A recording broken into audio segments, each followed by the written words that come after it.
Praise the lord. ఈరోజు దేవుని యొక్క వాగ్దానము ఆదికాండము 28వ అధ్యాయం 15వ వచనం. నీతో చెప్పినది నెరవేర్చే వరకు నేను విడవను. దేవుడి వాక్యం దించును గాక. ఆమేన్. అవును, దేవుని యొక్క వాక్యం సెలవిస్తుంది, ఏదైతే దేవుడు మనతో చేస్తానని మాట ఇచ్చాడో ఆ మాట నెరవేర్చే వరకు కూడా దేవుడు ఎప్పుడు కూడా ఏం చేయడంట, మనల్ని విడిచిపెట్టాడు. చాలాసార్లు మనము అనేకులకి మాట ఇస్తుంటాము, దాన్ని మర్చిపోతూ ఉంటాం. అది అనేకులు మనకు మాట ఇస్తారు, దాన్ని మర్చిపోతూ ఉంటారు.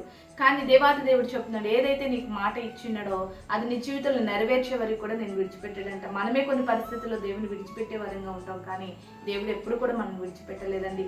మనల్ని విడవని ఎడబాయిన దేవుడు మన జీవితంలో ఏదైతే మాట ఇచ్చాడో దాన్ని నెరవేర్చేవాడుగా ఉన్నాడు. కాబట్టి వాగ్దానం చేసి మాట ఇచ్చిన దేవుని వైపు చూస్తూ ఆ వాగ్దానం, ఆ మాటలు మన జీవితంలో విశ్వాసంతో నెరవేర్చుకుందాం.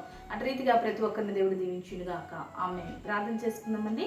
సకల ఆశీర్వాదాలకు కారణభూతుడమైన మా ప్రియ పరలోకపు తండ్రి, యొక్క ప్రార్థనలు ఎక్కిస్తున్న ప్రతి బిడ్డని జ్ఞాపకం చేసుకోండి. వారి జీవితంలో నువ్వు ఏదైతే మాట ఇచ్చినావో ఆ మాటను వారి జీవితంలో నెరవేర్చి వారిని ఆశీర్వదించమని యేసుక్రీస్తు నామములో ప్రార్థిస్తున్నాం తండ్రి. ఆమేన్.